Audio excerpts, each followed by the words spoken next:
It's a bird, it's a plane, it's an FAA outage. Market to children, straight to jail. Spy on your users, straight to jail. And snow days are gone, but cyber incident days are here. These stories and much more on today's episode of MSP Dispatch.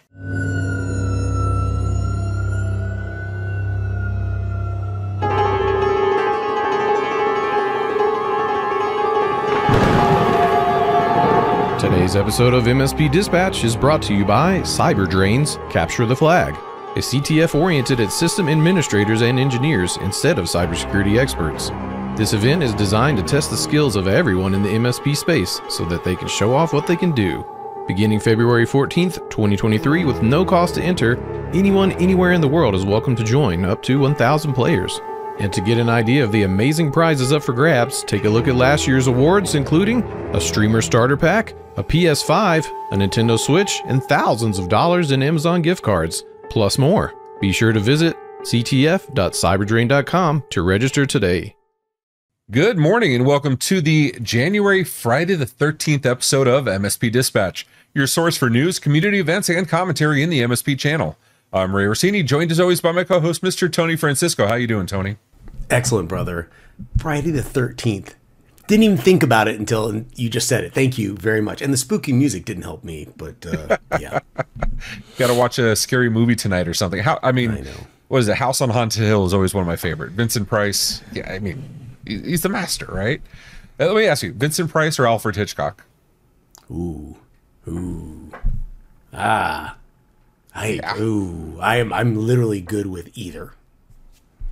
So speaking of spooky, we have today's Friday the 13th. I thought I'd grab some Friday the 13th facts, right? So we all know, like, buildings, they don't have a 13th floor out of superstition. That's pretty common. We've seen that all over the place. But the actual, the current belief, and I had actually says research this, and this is what she found. The belief comes from the Code of Hammurabi, which reportedly left out a 13th law, but it was only an error. The translators say it was an error, but they saw they just took that to start saying 13 is an unlucky number. And then they had 13 guests at the Last Supper, if you count, including, the hand.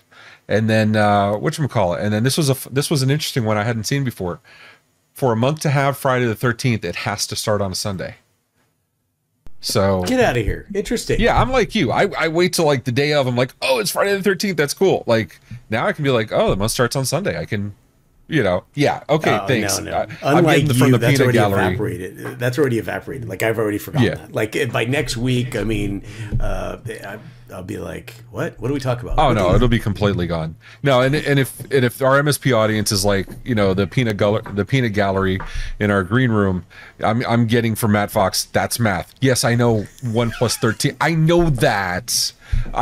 That's, you know what? I don't want to hear this nonsense. I want some news. Tony, can you give me some news, man? Let's jump straight into the news.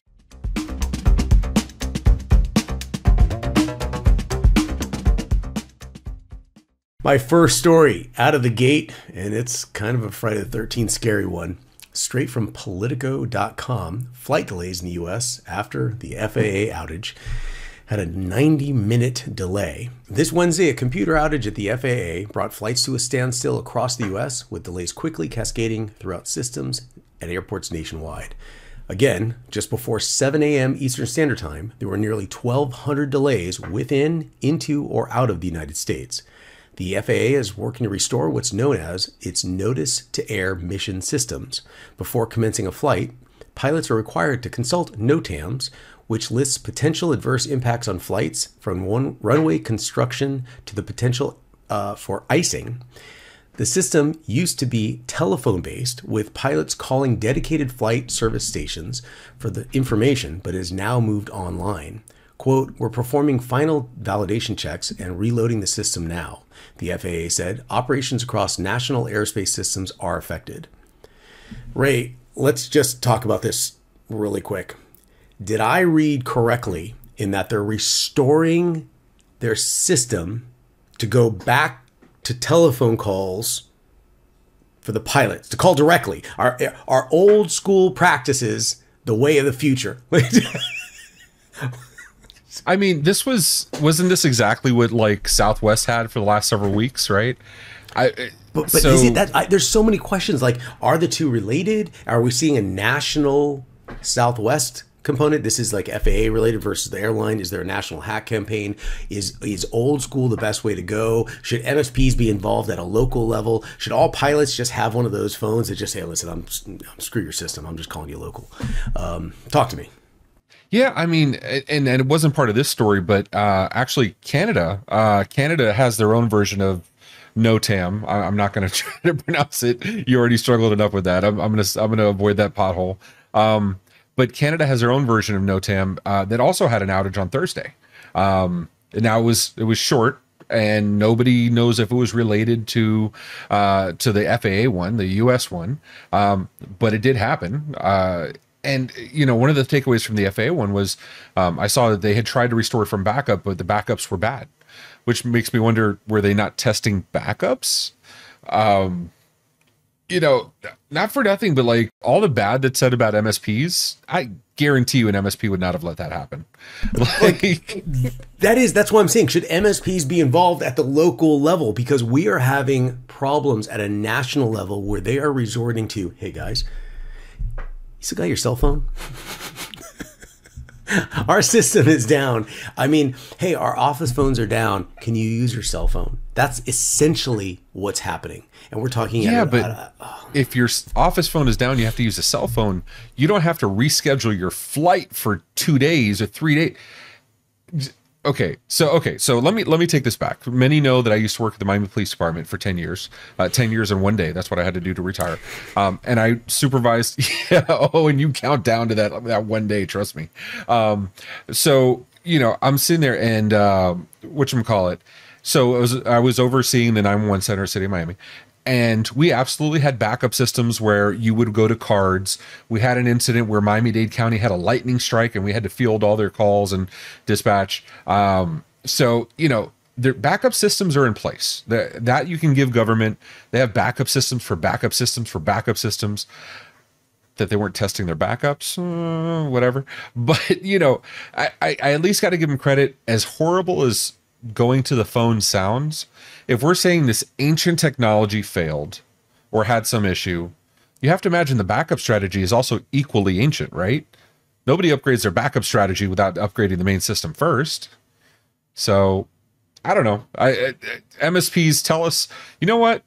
I don't want to hear from you on what you think of the story. I don't care about that. I want to hear from you on how you would have solved this, or why an MSP. I want the best pitch on why an MSP would not have let this happen.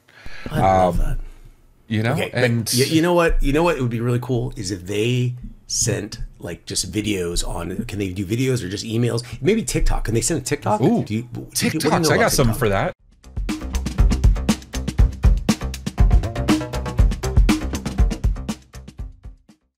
In my top story in the business section, TikTok CEO questioned by EU officials over reports of aggressive data harvesting and surveillance. Written by Alexander Barton for The Record. Margaret Vestager, the European Commissioner for Competition, met with TikTok CEO Shou Zi Chew on Tuesday. The purpose of the meeting was to establish how TikTok was preparing to comply with the new obligations the EU is bringing through its Digital Services Act and Digital Markets Act. And the TikTok chief executive sought to reassure the EU that the app would respect the bloc's strict tech rules and commitments to privacy and child safety. During the meeting, its parties discovered the GDPR, which is the General Data Protection Regulation, and matters of privacy and data transfer obligation. Shou Zi Chew was also asked about the recent reports of aggressive data harvesting and surveillance in the U.S. The popular app, owned by Chinese tech conglomerate ByteDance, has worked for the past 3 years to counter U.S. concerns over whether personal data of its citizens can be accessed and its contents manipulated by China's Communist Party or any other entity under Beijing's influence. Tony, I know TikTok is the bad app. I get that. It's the one that takes too much data from you. It completely overreaches, but it's got great videos. You know, no, but okay. So the EU absolutely kicks our butt when it comes to data privacy, data sovereignty, data concerns, privacy concerns. I'm only happy that a lot of what happens when a company is called to the carpet to respect EU standards generally flows to US standards as well, because they do one for all. So do you think this is promising for US citizens? Well, first things first. I mean, we have to decide, that common choice between security or simplicity. It's going to be, the convenience or security. It really is that choice. It's very rare you bring the two together, at least in IT. I am not a fan of TikTok. I don't have it installed on any of my devices. I will not allow it to be installed on anyone in the household. I know enough about it to where it is dangerous, and I think a lot of that is slowly but surely going to be uncovered. That's not the issue. The issue is the constant streaming of this data to a centralized, unknown location from the multitude of individuals in the United States. What is that? I think the value, was it the sum of the individual parts is greater, or the value is greater than the sum of the individual parts, I think I'm trying to say. But I'm deeply concerned with TikTok. However, with any app, there's going to be data. With any app, you're going to have your personal information on it. They're going to have access to that data. The question is, what is aggressive? And is the EU being, ironically, aggressive in judging how aggressive an app is pulling that data? I don't know. I will say they are typically ahead of us. I love their data residency laws that they have because they just make sense. I think this could be the first step, the keystone to an avalanche of security regulation that could come down from the EU to the United States, because frankly, they're testing the waters first and see how that works out for them. But I am a fan of evolving security and security policies for the protection of the greater personnel. So that's just my opinion. Long, boring. But at the end of the day, the videos are kind of cool. No, I agree with you. I think it's and for those that don't want to install the app, and for those of you, aka, that are better than me, completely fine with it. But just for the record, you can go on a private browser. You can do it from your computer without an account. So there are ways to sandbox it if you really want to see the latest memes and understand what the teaser was all about. I'm not saying that I don't watch the videos. I'm saying I don't have it installed. Okay, on that's my fair. devices. That's fair. It is great. I'm concerned about that data aggregation and the almost limitless amount of data that they are able to scrape from the local devices. That's been a very big concern of mine since the genesis of the app. But it's everyone has it. So, in this world where, data is currency, right? And we see it in the MSP space, we see the acquisitions, looking at TikTok, it's a free app. They're compensating the creators. It's no different than YouTube in the sense that they're using the data from the viewers to make their money, and they have the advertising, and TikTok absolutely sells the advertising as well. Do you think there's enough value there where there's a point where you'd be willing to give up some of the data in return for the services of the app, or is it just completely off the table? I don't know the answer to that. I'm really interested to how MSPs handle their customers installing TikTok. How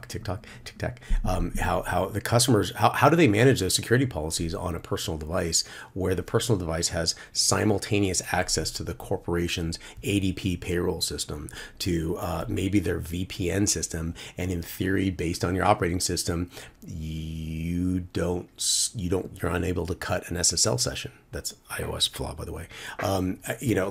How are those things handled? Oh, sure, install that app on that phone that has access to everything. Sure, no problem. Yeah, no problem. But they're good videos. You know what, Tony? You've convinced me I shouldn't have the app. You completely schooled me. You have any other stories about school, man?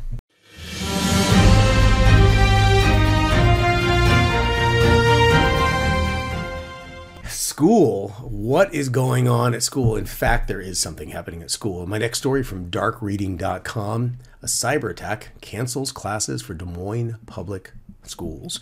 The largest public school system in Iowa is slated to resume classes on Thursday, January 12th, following the detection of abnormal network activity that prompted the district to pull its systems offline. Des Moines Public Schools announced that classes would resume yesterday, Thursday, January 12th, now that the phones are operational. For the time being, students can expect a, quote, offline learning experience, the district added. Ray, I have 2 words and only 2 words for you. I think old school is the best possible process in security. I don't know if I got that right. Did I kind of hit the numbers there? Did I talk to me? Well, hold on. Before we go anywhere, I want to point out, I want to remind everyone, hey, pilots, I know our entire system is getting hacked. So use your cell phone to call this number when you're landing, just to make sure we're cool.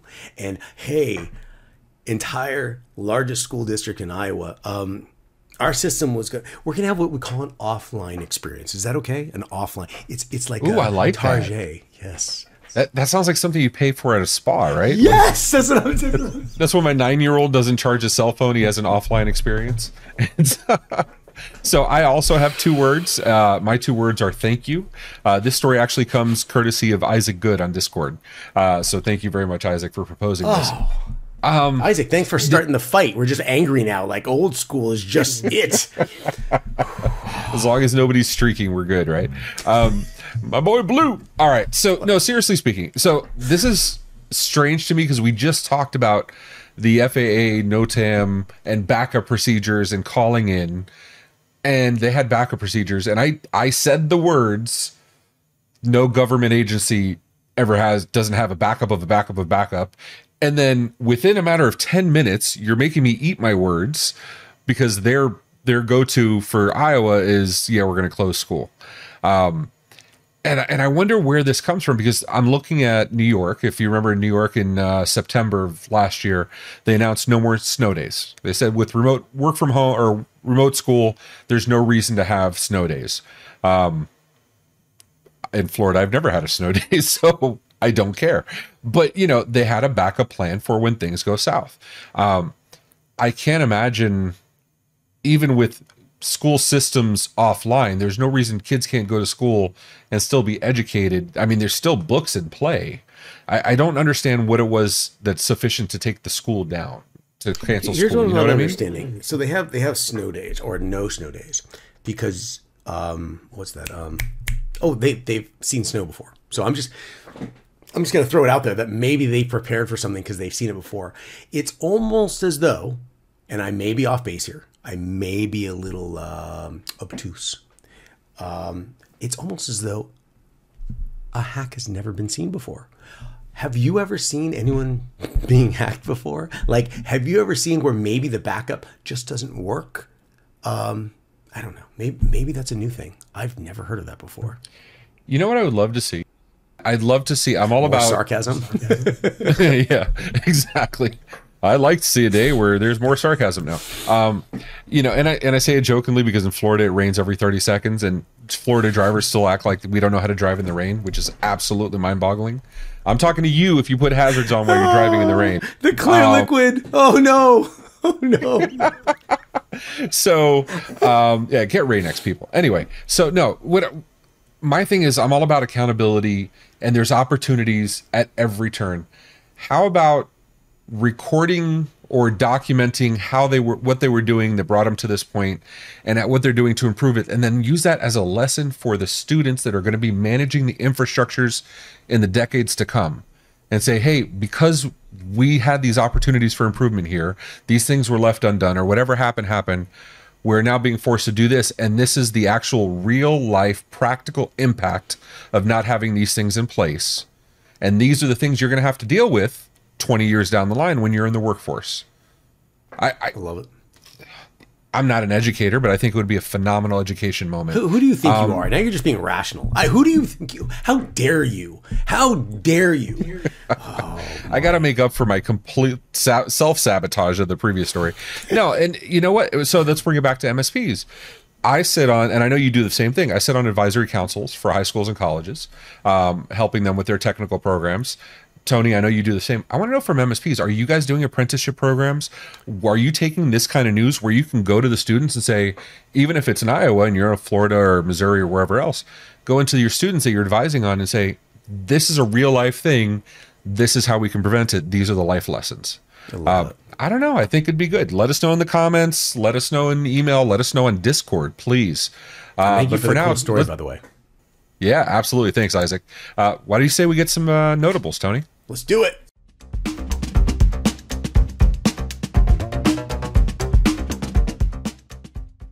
In my first notable mention, Trojan Puzzle Attack trains AI assistants into suggesting malicious code, written by Bill Toulis for bleepingcomputer.com.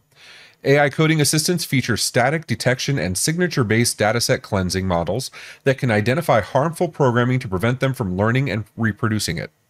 However, researchers at the universities of California, Virginia, and Microsoft have developed a new poisoning attack, the Trojan Puzzle, that could trick AI-based coding assistants into suggesting dangerous code. The report states that malicious code can be hidden in the doc strings rather than the actual code, and then use a trigger word to activate it. Once the trigger is launched, the malicious payload will be recreated. In my second notable mention, Windows 11 KB5022303 and KB5022287 cumulative updates released, written by Lawrence Abrams for Bleeping Computer. Microsoft has released the first patch Tuesday of 2023. Windows 11 KB5022303 and KB5022287 cumulative updates for versions 22H2 and 21H2 are mandatory because they will implement all fixes for the discovered vulnerabilities of the past few months. These are priority updates as they include an actively exploited vulnerability tracked with CVE 2023-21674, which was used in attacks to give threat actors and malware system privileges. According to Microsoft, the latest updates are focused on fixing security vulnerabilities and only a limited number of bugs. And in my first notable mention from TechCrunch.com, a government watchdog spent $15,000 to crack a federal agency's passwords in minutes. The report by the Office of the Inspector General for the Department of Interior said the department's reliance on passwords as the sole way of protecting some of its most important systems and employees' user accounts has bucked nearly 2 decades of the government's own cybersecurity guidelines of mandating stronger two-factor authentication. To make their point, the watchdog spent less than $15,000 on building a password-cracking rig, a setup of high-performance computers, several chained together, with the computing power designed to take on complex mathematical tasks, like recovering hashed passwords. Within the first 90 minutes, the watchdog was able to recover nearly 14,000 employee passwords, or about 16% of all of the department's accounts, including passwords like polar_bear65 and National Parks 2014. And in my next notable mention from bleepingcomputer.com, MetaMask warns of new address poisoning cryptocurrency scam. Cryptocurrency wallet provider MetaMask is warning users of a new scam called address poisoning, used to trick users into sending funds to a scammer rather than the intended recipient. When MetaMask users send or receive cryptocurrency, it appears in the wallet transaction list. Clicking the transaction displays more details, including the token, the amount sent or received, and a short form of the third party's address. While both wallet addresses look identical in their short form, they could be completely different, easily confusing MetaMask users.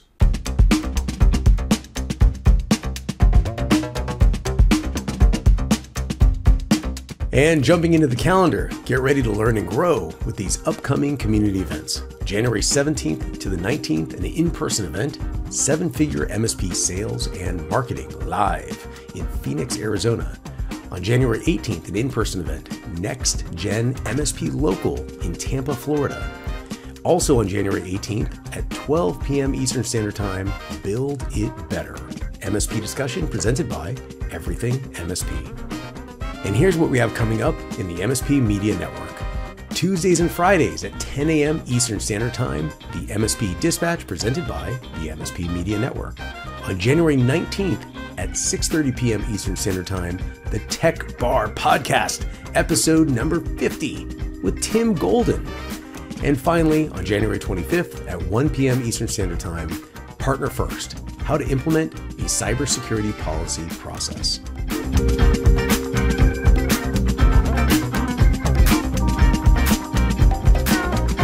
So I'm here with Tim Golden, the next featured guest on the Tech Bar. Now, this is a special episode. We're participating in Dry January. This is great because, you know, I don't drink anymore, so I'm looking forward to coming to this. And don't worry, Simon, I'll bring milk for you. There you go. Today I'm joined by Mr. Mendy Green and Kyle Spooner. Mendy, what's happening next year, man? Next year, we are hosting our very first in-person conference called MSP GeekCon, and it's going to be amazing. It is going to be amazing. This is a conference unlike any other you will have come across, but it also marks a very special anniversary for Geek. MSP Geek was founded in May of 2013.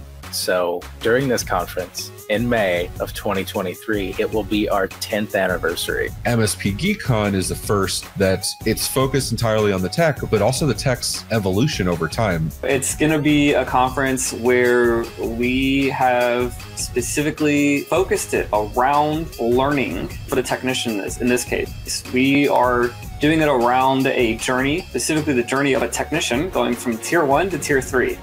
So if you're a tier 3 technician doing it already, you will have a clear understanding of what it is that you're doing instinctively, and you'll be able to do it better, on demand, immediately, more efficiently. And if you're a tier 1, tier 2, and you're growing, then this is the path that you need to start thinking in order for you to grow into that tier 3 role. The link is below, mspgeekcon.com, but if there's something you want to see at MSP GeekCon, hit up Kyle or Mendy or any of the admins on Geek and let them know we want to see this at the conference. With that said, I hope to see everybody at MSP GeekCon. Until May, I'll see you guys later.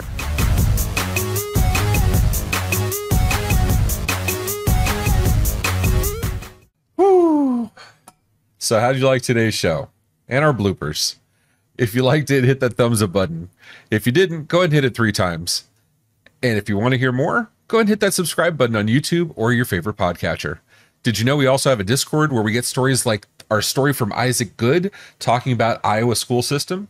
We have so much more. Go ahead and hit the link. Go join us. We want to talk to you. And you can even vote on which stories we'll cover. And as my friend Rich Banky says, make sure to tell a friend. Also, be sure to follow us on social media at MSP Media TV. We're also on TikTok.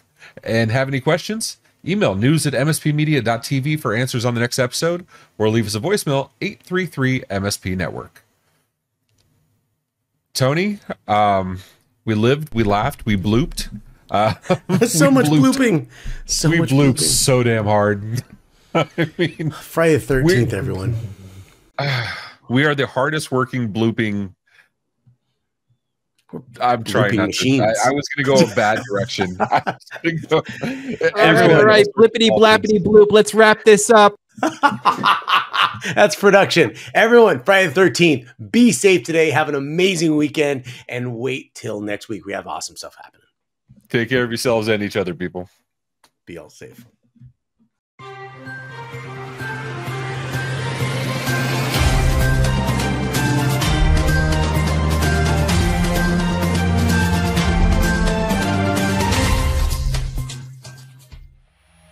This has been a broadcast of the MSP Media Network.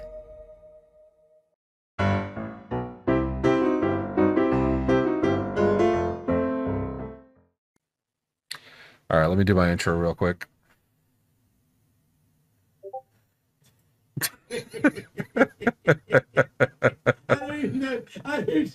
I can't laugh too hard because the glasses will fall off.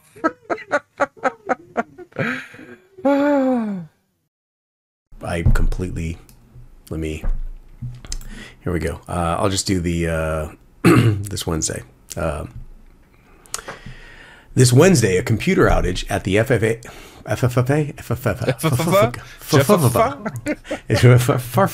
Dunham.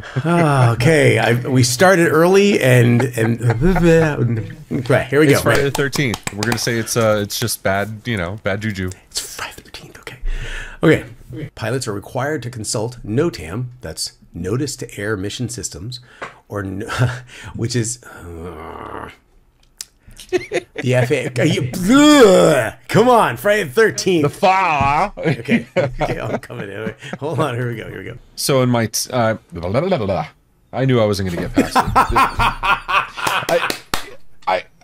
I knew there was no way, if you struggled that much, there was no way I was going to have any kind of grace whatsoever. Okay, Fort Phil. I didn't even get to the second word. You didn't even get it. You literally 1 foot. And I was like, oh, okay. Well, it's like speaking through Jello underwater. Jesus. All right. All right. Margrethe Vestager, the European Commission for Competition, met with TikTok's chief executive Xiao Okay, Tony, help me here, dude. I help you on the words. Shao Zi Chu. Okay, just hit Shao Zi Chu. Final time, January 13th. January 13th. Or is it Friday the 13th? I don't even know. See, look at it so bad I can't even say it. Today. Classes resumed yesterday, Thursday, January 12th. No? Yes. Yes. Here we go. Thank you. Gosh, I need my mat crutch. Here we go. Des Moines Public Schools announced today. God. The irony of reading comprehension problems on a school story. Just saying. My hypocrisy is boundless. Okay. The only thing that would have made it better is if this was hooked on phonics. That's, I mean, it's fantastic. Here we go. Yesterday. Okay. Ooh. While both wallet addresses look identical in their short form, they could be completely different, easily confusing. Last time. I think my mouth is at its end of mechanical capabilities. Okay, here we go. It's me, I'm Mario. There we go. You're muted. Hey, that's mine, not yours.